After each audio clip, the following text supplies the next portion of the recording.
नमस्कार, मी जगताप निकिता विठ्ठल आणि आजचा माझा वक्तृत्वाचा विषय आहे शिवरायांना अपेक्षित तरुणाई.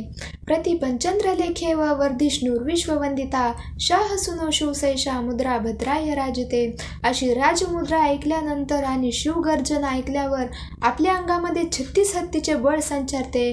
परंतु मित्रांनो, शिवराय हे डोक्यावर घेण्यासाठी नव्हे तर डोक्यात शिरवण्यासाठी आजकाल अत्यंत गरजेचे झाले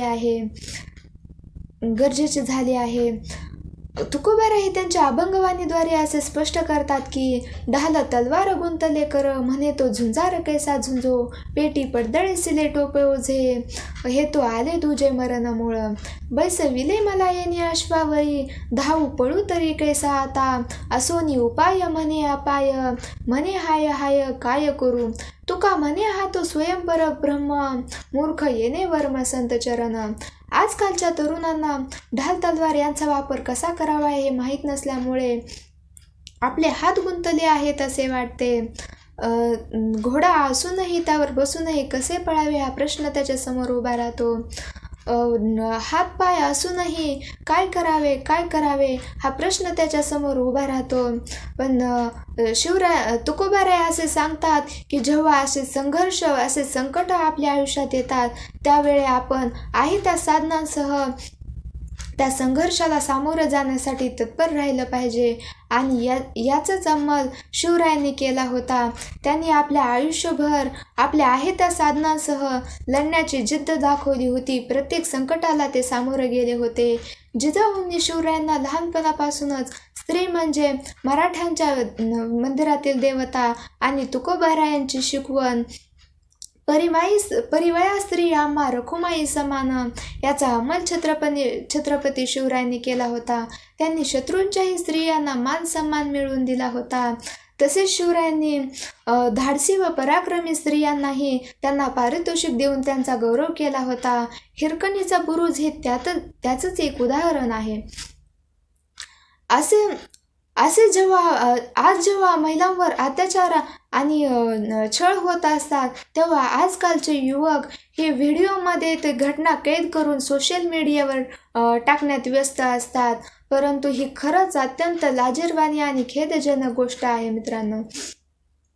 असे जेव्हा दिसते तेव्हा असे वाटते की छत्रपती शहाजीराजे आणि जिजाऊ माँसाहेब यांच्या संस्काराची शिदोरी देऊन, शिवचरित्राची प्रेरणा देऊन आपल्या येथील मुलांना मार्गदर्शन करावे आणि शिवरायांना अपेक्षित असणारी आदर्श मावळ्यांची टोळी बनवावी, जेणेकरून कोणत्याही स्त्रीवर अत्याचार होणार नाही, अन्याय होणार नाही. शिवरायांचे व्यक्तिमत्वच इतके मोठे होते की त्यांच्यासाठी सैनिक तर होतेच, मावळे तर होतेच, पण रयत देखील वेळ आल्यास हसत मरण्यासाठी तत्पर होती. कारण शिवरायांच्या स्वराज्याचा मूलमंत्रच होता की सर्वांस पोटास लावणे. पण आजकालच्या युवकांचा मूलमंत्र आहे की दुसऱ्यांच्या पोटावर पाय देणे. ही अत्यंत खेदजनक आणि लाजिरवाणी गोष्ट आहे मित्रांनो, अत्यंत खेदजनक आणि लाजिरवाणी गोष्ट आहे.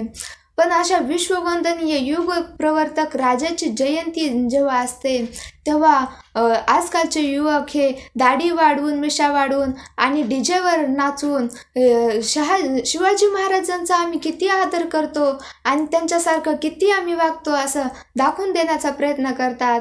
परंतु ही अत्यंत साफ चुकीची गोष्ट आहे.